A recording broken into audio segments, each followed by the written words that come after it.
आज के क्लास में हम लोग अपने क्लास 7 के साइंस में एक और नए चैप्टर का शुरुआत करेंगे। चैप्टर का नाम है विंड्स, स्टॉर्म्स एंड साइक्लोन्स।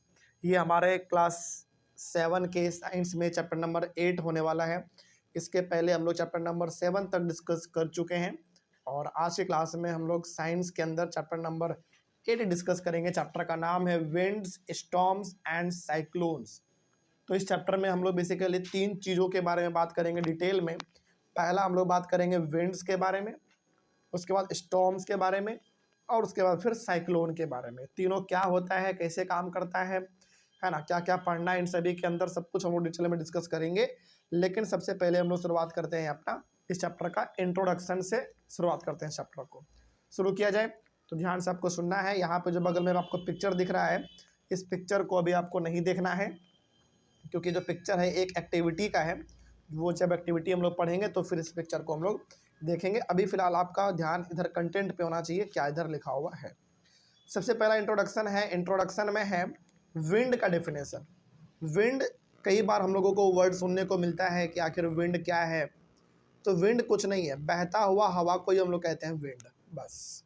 तो क्या लिखा हुआ है इसमें, विंड का डेफिनेशन। विंड का डेफिनेशन लिखा हुआ है the moving air is called the wind. मतलब यदि हवा बह रहा है तो उसको हम लोग कह देते हैं विंड। उसको एयर नहीं कहेंगे, फिर क्या कहेंगे, विंड कहेंगे। हाँ, पंखा जब चलता है तो हवा आपको दिखता है, मूव करता है, तो अब फिर आपको एक ठंडापन महसूस होता है, तो वो हमारा फिर एयर नहीं होगा बल्कि वो क्या हो जाएगा, अब विंड हो जाएगा। तो इंट्रोडक्शन में एक ही पॉइंट लिखा हुआ है, विंड का डेफिनेशन। तो विंड का सिंपल सा मतलब हुआ moving air is called wind. मतलब यदि हवा बह रहा है, मूव कर रहा है, तो फिर वो हमारा विंड कहलाएगा। सिंपल, ठीक है। आगे अपना सबसे फर्स्ट टॉपिक जो है वो है एयर एक्सर्ट्स प्रेशर। इसमें ये बोला गया है कि एयर जो है प्रेशर लगाता है। क्या सही बात है, बताओ? क्या हवा किसी चीज़ के ऊपर प्रेशर लगा सकता है? लगाता है, बिल्कुल लगाता है। वही चीज़ हम लोग इसमें समझेंगे और इसका एक्टिविटी भी एक करेंगे तो हम लोग को वो समझ में आ जाएगा। ठीक है, आगे बढ़ते हैं। क्या लिखा हुआ है इसमें देखा जाए। सबसे पहला एयर एक्सर्ट्स प्रेशर टॉपिक में लिखा हुआ पहला पॉइंट कि द एयर एक्सर्ट्स प्रेशर। मतलब हवा भी प्रेशर किसी न किसी चीज़ पे, किसी चीज़ पे नहीं बल्कि हर चीज़ पे हवा एक प्रेशर लगाता है। जैसे हम लोग अपने क्लासरूम में बैठे हुए हैं, इस क्लासरूम में हवा है, एयर है, वो एयर हमारे बॉडी के ऊपर एक प्रेशर लगा रहा है, लेकिन हमारा बॉडी फिर पिचक क्यों नहीं रहा है, हमारा बॉडी चिपक क्यों नहीं जा रहा है, आपस में सिक्योर क्यों नहीं जा रहा है? इसलिए नहीं हो रहा है क्योंकि वो प्रेशर जो भी है बहुत कम प्रेशर है। क्या है? बहुत कम प्रेशर है, जिसके वजह से हमारे बॉडी पे कोई असर नहीं देखने को पड़ता है। ठीक ना? तो कहने का मतलब यहाँ पे ये है कि हवा भी हर चीज़ों के ऊपर एक प्रेशर, एक दबाव डालता है, लेकिन वो प्रेशर हम लोगों को फील क्यों नहीं होता है? हम लोगों को वो प्रेशर इसलिए फील नहीं होता क्योंकि हमारे बॉडी के लिए वो प्रेशर बहुत ही कम प्रेशर होता है। वही यदि प्रेशर ज़्यादा होता तो फिर हमारा बॉडी भी पिचक जाता। ठीक ना? खैर आगे बढ़ते हैं। लेकिन हवा प्रेशर कैसे लगाता है उसका एग्जांपल हम लोग देखेंगे इस पिक्चर में, जब हम लोग एक्टिविटी को यहाँ पे पढ़ेंगे तब। ठीक है, खैर आगे अभी फिलहाल हमारा पॉइंट है, बस उसको आप समझते चलिए। तो हवा क्या करता है? प्रेशर लगाता है। आगे, it is due to this pressure that the leaves of trees, banners और flags flutter when the wind is blowing. यदि हवा प्रेशर नहीं लगाता, हवा के वजह से यदि प्रेशर नहीं लगता, तो क्या हवा चलने के वजह से क्या आपको कभी पेड़ का जो पत्ता वगैरह है वो हिलता हुआ दिखता? कभी कभी नहीं दिखता। उसी प्रकार से रोड पे जो अलग अलग प्रकार के बैनर लगे हुए होते हैं, पोस्टर लगे हुए होते हैं, क्या वो आपको हिलते हुए दिखते कभी? बिल्कुल भी नहीं। उसी तरीके से फ्लैग, झंडा, क्या वो लहराता हुआ दिखता कभी आपको? नहीं दिखता। मतलब पेड़ का पत्ता हिल रहा है, झंडा लहरा रहा है, बैनर रोड पे जो लगे हुए हैं वो हिल रहे हैं हवा के वजह से। इसका मतलब है कि हवा उन सभी के ऊपर एक प्रेशर लगा रहा है। कई बार जब आंधी तूफान में हम लोग फंस जाते हैं तो आंधी तूफान इतना ज़्यादा होता है कि वो आंधी तूफान हम लोगों को भी धकेल देता है कि नहीं? तो वहाँ पे प्रेशर थोड़ा ज़्यादा होता है, इसलिए हम लोगों को बॉडी के ऊपर भी प्रेशर देखने को मिलता है, उसका फ़र्क हम लोगों को पड़ता है। समझ में आ रही है बात?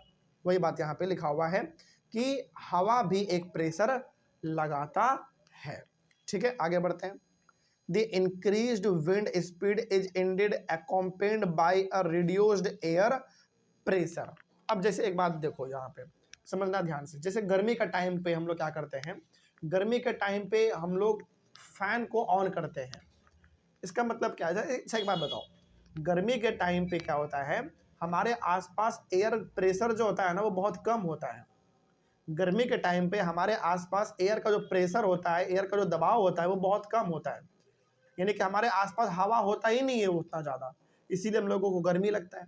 लेकिन जब आप फैन को ऑन करते हैं तो फैन क्या कर देता है, फैन बेसिकली हवा को बहुत तेजी से मूव करवाता है, जिसके वजह से हवा का प्रेशर बढ़ जाता है, और वही प्रेशर जब हमारे बॉडी से टकराता है, यानी कि वही हवा जब हमारे बॉडी से टकराता है तो फिर हम लोगों को ठंडा महसूस होता है। समझ मानिए बात, वही बात यहाँ पे लिखा हुआ था। तो कहने का मतलब है कि जब आपको गर्मी लगने लग जाए तो समझ जाना कि हवा का प्रेशर क्या हो चुका है, कम हो चुका है। तो वही आप जब फैन को ऑन कर देते हैं, एसी को ऑन कर देते हैं, वो क्या करता है, हवा के प्रेशर को बढ़ा देता है और आपके बॉडी को फिर एक ठंडा ठंडा हवा लगता है, जिसका सिंपल सा मतलब है कि प्रेशर एयर में का बढ़ गया और आपको ठंडा लगना स्टार्ट हो गया। ठीक है, आगे बढ़ते हैं। Air moves from the region where the air pressure is high to the region where the air pressure is low. एक बात हमेशा ध्यान रखना, जिधर हवा कम रहता है उधर की ओर ही हवा जल्दी बहता है। जैसे मान लीजिए सपोज करो कि ईस्ट और वेस्ट हम लोग दो डायरेक्शन लेते हैं, ठीक है।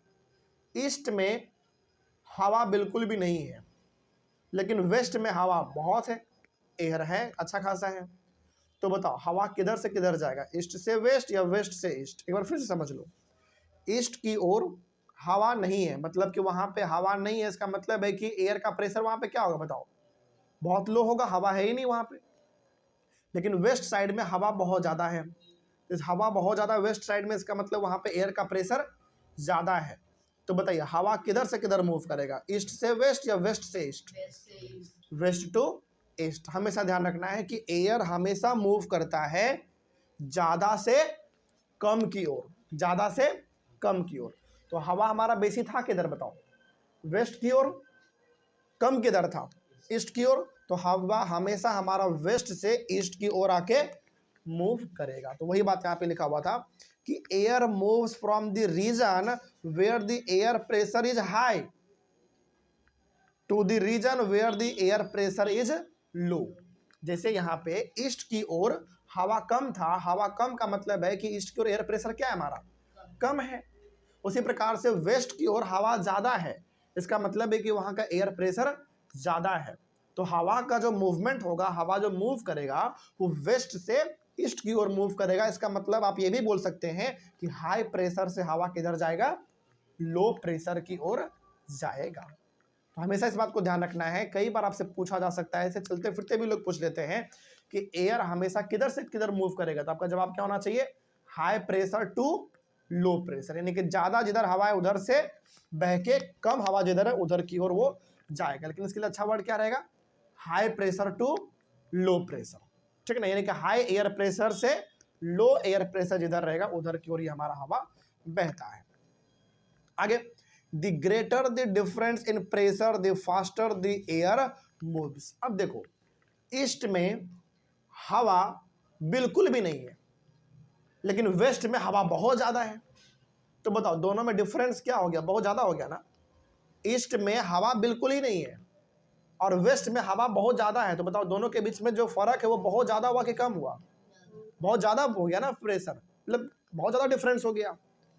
तो इस केस में हवा वेस्ट से ईस्ट की ओर बहुत तेजी में भागेगा, ठीक है। लेकिन मान लेते हैं अब कि ईस्ट की ओर हवा जो है ना वो 50% है और वेस्ट की ओर हवा 100% है। तो क्या अभी भी हमारा हवा वेस्ट से ईस्ट की ओर उसी रफ्तार से भागेगा जैसे पहले भागा था? नहीं, अब थोड़ा सा उसका रफ्तार क्या हो जाएगा, स्लो हो जाएगा। तो इसमें दो बातें आपको ध्यान रखने हैं, दो तीन बातें बेसिकली ध्यान रखने इस टॉपिक में। एयर एग्जर्ट्स प्रेशर वाले टॉपिक में क्या ध्यान रखना है, सबसे पहला चीज कि हवा भी हर चीज के ऊपर प्रेशर लगाता है, ये पहला बात आपको ध्यान रखना है। दूसरा बात क्या ध्यान रखना है कि हवा हमेशा हाई प्रेशर से लो प्रेशर की ओर मूव करेगा हमेशा। तीसरा बात क्या ध्यान रखना है कि यदि हवा के बीच में बहुत ज़्यादा डिफरेंस है, मतलब एक तरफ हवा बिल्कुल ही नहीं है और एक तरफ हवा बहुत ही ज़्यादा है, तो दोनों में फ़र्क क्या हो गया, बहुत ज़्यादा फ़र्क हो गया ना हवा का। तो उस केस में जिधर हवा है उधर से हवा निकल के जिधर हवा नहीं है उधर की ओर जाएगा बहुत ही तेजी में, ठीक। लेकिन मान लीजिए कि एक तरफ हवा 50% है और एक तरफ हवा 100% है, तो क्या इस केस में भी 100% वाला हवा 50% की ओर उसी रफ्तार से जाएगा या धीरे हो जाएगा? थोड़ा धीरे हो जाता है, ठीक ना। मतलब हवा के बीच में जितना डिफरेंस रहेगा उतना ही तेजी में हवा हमारा मूव करेगा, ठीक है। तो ये हो गया हमारा एयर एग्जर्ट्स प्रेशर वाला टॉपिक कंप्लीट। लेकिन ध्यान रखना ये तो हमारा मेन टॉपिक हो गया, इसके अंदर छोटे छोटे टॉपिक आपको मिलेंगे। टॉपिक नहीं है बेसिकली, इस टॉपिक के अंदर हम लोग को एक एक्टिविटी डिस्कस करना है। तो आइए हम लोग एक एक्टिविटी को डिस्कस करते हैं और इस एक्टिविटी के लिए आपको ये वाला पिक्चर देखना है, ठीक है। तो ये एक्टिविटी के लिए हम लोगों को ये पिक्चर भी देखना है। ये पिक्चर कहाँ का है? एनसीईआरटी बुक का है, ठीक है। अब ये पिक्चर क्या कहता है, क्या एक्टिविटी में, सब कुछ समझते हैं। एक्टिविटी में, हालांकि एक्टिविटी में जो सबसे पहला चीज़ लिखना होता है हर एक्टिविटी में, वो लिखना होता है एम। एम यानी कि आप इस एक्टिविटी में क्या दिखाना चाह रहे हैं। लेकिन हालांकि एक्टिविटी लिखने का तरीका ही होता है, लेकिन हर एक्टिविटी में हमने ऐसे नहीं लिखा है क्योंकि एक्टिविटी कई सारे हैं। तो बस हर एक्टिविटी का जो मेन बात है वो हमने यहाँ पे लिखा है। लेकिन हाँ, एक एक्टिविटी का पूरा चीज़ हमने यहाँ पे इसलिए लिखा है ताकि आपको बताया जा सके कि एक्टिविटी लिखना कैसे है। जैसे इस एक्टिविटी को आप एक बार देखना पहले कि इस एक्टिविटी में क्या प्रोसेस फॉलो किया गया एक्टिविटी को लिखने के लिए। उसके बाद जब हम लोग इस वाले टॉपिक को पढ़ेंगे तो फिर हम लोग पढ़ेंगे एक्टिविटी नंबर 8.2, 8.3, 8.4।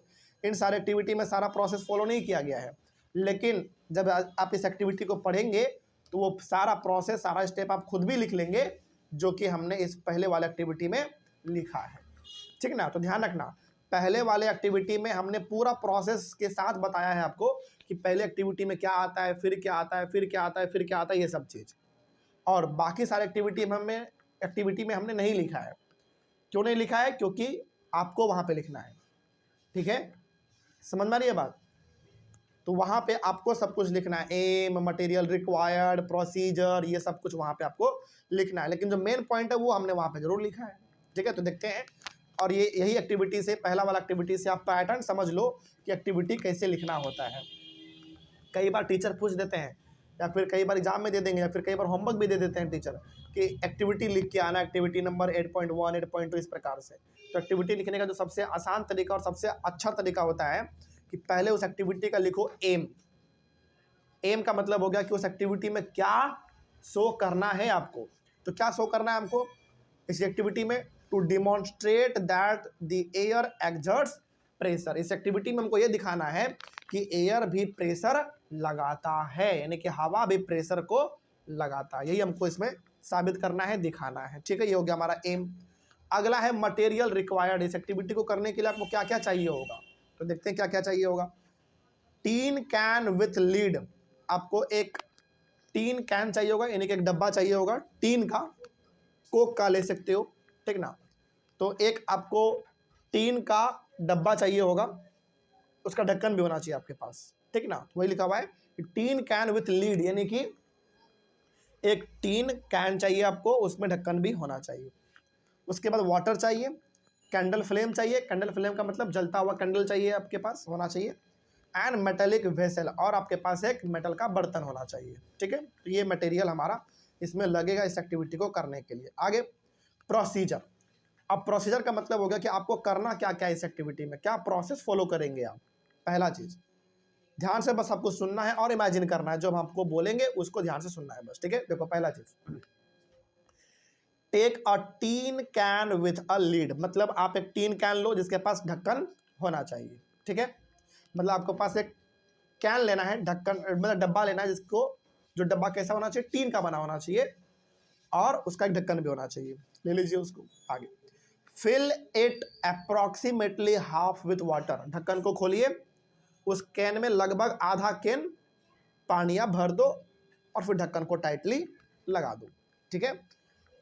तो उस कैन के डब्बे को टीन का जो कैन है उसको आप आधा पानी से भर दो, ठीक ना। आगे, heat the can on a candle flame till the water boils, और कैंडल फ्लेम यानी कि जो मोमबत्ती हमारा है उसके ऊपर आप उस कैन को रख दो, तब तक रखो जब तक कि वो बॉयल ना हो जाए। कैंडल के ऊपर रखने का मतलब है कि आप इस प्रकार के चीज़ों पे भी रख सकते हो, जो कि आपके पिक्चर में यहाँ पे दिख रहा है। अब कैंडल के ऊपर कैसे रखोगे आप, है ना, तो इसको हम लोग कहते हैं बर्नर। क्या बोलते हैं? बर्नर। तो इसके ऊपर भी आप रख सकते हो, पिक्चर में साफ साफ दिख रहा है, ठीक ना। तो आप इस कैन को इसके ऊपर रखो और बॉयल करो इसको, तब तक बॉयल करो जब तक कि ये बॉयल स्टार्ट ना हो जाए। मतलब एक बार जब बॉयल स्टार्ट हो जाए, मतलब जब एक बार ये बॉइलिंग स्टार्ट हो जाएगा फिर इसको छोड़ देना है। आगे, let the water boil for a few minutes, blow out the candle. मतलब कैंडल को जलाइए, कहने का मतलब इस पहले बर्नर को आप जलाओ, उसके ऊपर इस कैन को रखो और कुछ मिनट तक उस पानी को बॉयल करते रहो, पानी को बॉयल करते रहो। आगे, immediately put the lead tightly on the can, और अब क्या करो, उस कैन के ऊपर ढक्कन टाइटली पैक कर दो। मतलब अभी जो आप कैन को रख के बॉयल कर रहे थे कैंडल फ्लेम के ऊपर, ढक्कन लगा हुआ नहीं था, लेकिन जैसे पानी बॉयल हो जाए, हमारा स्टार्ट हो जाए, वैसे ही उसको ऊपर ढक्कन लगा देना है कैन के ऊपर, ठीक है। कैन के ऊपर हमने ढक्कन लगा दिया। आगे, put the can carefully in a shallow metallic vessel और अ वॉश बीन। अब आप क्या करो, उस कैन को यानी कि उस डब्बे को एक बर्तन में जाके रख दो। बर्तन वो आपका प्लेट हो सकता है या फिर एक कोई बड़ा सा बर्तन हो सकता है, उसमें आप जाके उस कैन को रख दो, ठीक है। आगे, pour fresh water over the can. अब उस कैन के ऊपर कुछ साफ पानी गिराओ, साफ पानी, नॉर्मल पानी जैसे हम लोग घर में पीते हैं ना, वैसा पानी उस कैन के ऊपर आप थोड़ा सा गिराओ, कैन के ऊपर। आगे बढ़ते हैं। जब आप ऐसा करोगे तो आपको क्या देखने को मिलेगा, आप क्या ऑब्जर्वेशन करेंगे। ऑब्जर्वेशन का मतलब है कि आप क्या ऑब्जर्व करोगे। देखो क्या लिखा हुआ है, when water is poured over the can, some steam in the can condenses into water reducing the amount of air inside। अब देखो होगा क्या, ध्यान से सुनना इस बात को जरा। आप एक बात को हमको पहले बताना कि जब उस कैन को हमने गर्म किया है, बॉयल किया है, तो उस कैन के अंदर क्या बन चुका होगा, जरा बताना। भाप बन चुका होगा, है कि नहीं। जैसे ही हम उस कैन के ऊपर साफ पानी डालेंगे, वैसे ही हमारा वो जो गर्म भाप है जो कि कैन के अंदर है, वो पानी के कांटेक्ट में आएगा। पानी के कांटेक्ट में आने का मतलब है कि वो कैन हमारा पूरी तरीके से भी है कैसा, ये पहले बताओ। गर्म है, और कैन के अंदर क्या है, हमारा भाप है, स्टीम है। और जैसे हम उस कैन के ऊपर कुछ पानी डालेंगे, वो जो भाप है फटाक से पानी बन जाएगा। ऐसा क्यों होता है? क्योंकि वो भाप हमारा है गर्म, ठीक। और उस कैन के ऊपर जो ढक्कन लगा हुआ है, उस ढक्कन के ऊपर मतलब पूरी तरीके से डब्बा पैक है, हमारा ढक्कन लगा हुआ है, उसके ऊपर हम पानी डाल रहे हैं। और पानी घर का नॉर्मली कैसा होता है, ठंडा ही होता है एक तरीके से। वो ठंडा पानी के कांटेक्ट में अचानक आ जाएगा उस टीन का, यानी उस कैन का भाप आ जाएगा।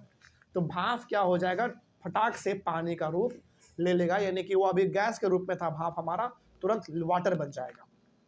समझ में आ रही है बात? तो ध्यान से सुनना बात को। हमने क्या किया, पहले उस कैन को बॉयल किया, फिर हमने उस कैन को जाके एक बर्तन में रख दिया। फिर बर्तन में जैसे हमने रखा, उसके ऊपर हमने उस कैन के ऊपर कुछ पानी गिराया। वही पानी गिराना जो हम लोग अपने घर में नॉर्मली पीने के लिए इस्तेमाल करते हैं। और वो जनरली होता कैसा है, ठंडा होता है थोड़ा सा। तो जैसे आप उस कैन के ऊपर पानी को गिराओगे, कैन के अंदर जो भाप वो फटाक से भाप यानी कि जो गैस है वो क्या बन जाएगा, हमारा वाटर बन जाएगा। तो अब जरा बताओ, कैन के अंदर जो एयर का मात्रा था यानी कि जो भाप था हमारा, उसका मात्रा कम हुआ कि बेसी हुआ, ये बताओ। पहले कम हुआ ना। पहले कैन के अंदर भाप था, हवा था हमारा, जो कि अब क्या बन चुका है, वाटर बन चुका है। इसका मतलब है कि कैन के अंदर हवा का मात्रा क्या हो गया, कम हो गया। आगे देखो, the pressure of air inside the can decreases than the pressure exerted by the air from outside the can. अब देखो, हवा यानी कि गैस जो है वो कैन के अंदर भी था और हवा जो है वो कैन के बाहर भी है, सराउंडिंग में हमारे। लेकिन आपने क्या किया, कैन के अंदर जो भाप था, कैन के अंदर जो हवा था, जो गैस था, उसको आपने पानी बना दिया, पानी डाल के। जैसे आपने पानी डाला वो भाप क्या बन गया हमारा, वाटर बन गया। तो कैन के अंदर एयर का प्रेशर क्या हो गया बताओ, घट गया कि बढ़ गया, घट गया। लेकिन उसके बाहर सराउंडिंग में एयर का प्रेशर तो बराबर ही है, हमारे आसपास तो एयर का प्रेशर बराबर है। अब देखो हुआ यहाँ पे क्या, कैन के अंदर यानी कि उस डब्बे के अंदर एयर का मात्रा हो गया कम, और कैन के बाहर हमारे सराउंडिंग में एयर का प्रेशर है थोड़ा ज़्यादा। तो बताओ ये जो बाहर वाला हवा है वो कैन के ऊपर जब प्रेशर लगाएगा तो कैन पिचकेगा कि नहीं पिचकेगा, बिल्कुल पिचकेगा। क्यों पिचक गया, क्योंकि कैन के अंदर हवा है ही नहीं और बाहर हवा बहुत है। तो जब वो बाहर का हवा कैन के ऊपर प्रेशर लगाएगा तो कैन हमारा पिचक जाएगा। क्यों पिचक जाएगा, क्योंकि कैन के अंदर हवा है ही नहीं। समझ आ रही है बात। तो आगे हुआ क्या, as a result the can gets compressed, और होगा क्या बाद में कि जो कैन है वो पिचक जाएगा, जैसे कि आपका पिक्चर में भी दिख रहा है। तो ये होगा हमारा। अब लास्टली कंक्लूजन क्या निकला हमारे इस एक्टिविटी का, कंक्लूजन यही निकला कि the air exerts pressure. Conclusion ये निकला कि जो एयर है वो भी प्रेशर लगाता है। अब सवाल आपके मन में ये होगा कि सर ठीक है, कैन का एग्जांपल देके आपने समझा दिया, अच्छी बात है कि कैन के ऊपर प्रेशर लगा, बाहर से कैन हमारा पिचक गया। तो फिर हमारे बॉडी के ऊपर भी तो हवा प्रेशर लगा रहा है, हम लोग क्यों नहीं पिचक रहे हैं? क्योंकि देखो हमारे बॉडी के अंदर हवा ऑलरेडी है, हमारे बॉडी के अंदर ऑलरेडी हवा प्रेजेंट है, एयर प्रेजेंट है। और बाहर वाला एयर जब हवा हमारे बॉडी पे लगाता है, समझना ध्यान से, हमारे बॉडी के अंदर जो हवा है वो प्रेशर लगा रहा है बाहर की ओर, और बाहर जो हवा है वो प्रेशर लगा रहा है अंदर की ओर। तो दोनों प्रेशर क्या हो गया हमारा, न्यूट्रल हो गया, बराबर हो गया, जिसके वजह से हम लोगों को उतना फील नहीं पड़ता है। यदि ऐसा नहीं होता तो फिर हम लोग ही पिचक जाते। हमारे बॉडी से यदि सारा हवा बाहर निकाल दिया जाए, सारा ऑक्सीजन हमारे बॉडी से बाहर निकाल दिया जाए, तो आप देखना बाहर इतना प्रेशर होगा कि हमारा बॉडी क्या हो जाएगा, पिचक जाएगा। कैन के जैसा, कैन में भी प्रेशर था, कैन के अंदर भी हवा था, लेकिन उसको हमने क्या कर दिया, पहले ही उस हवा को, उस भाप को हमने वाटर बना दिया, एयर प्रेशर हमने कम कर दिया, और बाहर में एयर प्रेशर बहुत ज़्यादा था, जिसकी वजह से हमारा कैन का जो पूरा कैन था, हमारा ढक्कन मतलब जो डब्बा था वो पूरी तरीके से पिचक गया। जो ये बताता है कि एयर प्रेशर लगाता है। समझ में आया बात? हमेशा किधर से किधर की ओर, हाई प्रेशर से लो प्रेशर की ओर। कैन के बाहर प्रेशर ज़्यादा था, कैन के अंदर प्रेशर क्या हो गया हमारा, कम हो गया। तो बाहर वाले एयर ने जब कैन के ऊपर प्रेशर लगाया तो कैन पिचक गया। इस तरीके से हमारा काम ये करता है। तो पहला टॉपिक आपको समझ में आया, एक्टिविटी समझ में आई है, बताओ पहले। बिल्कुल, चलो बहुत अच्छी बात है। फिर नेक्स्ट टॉपिक है हमारा, high speed winds are accompanied by reduced air pressure.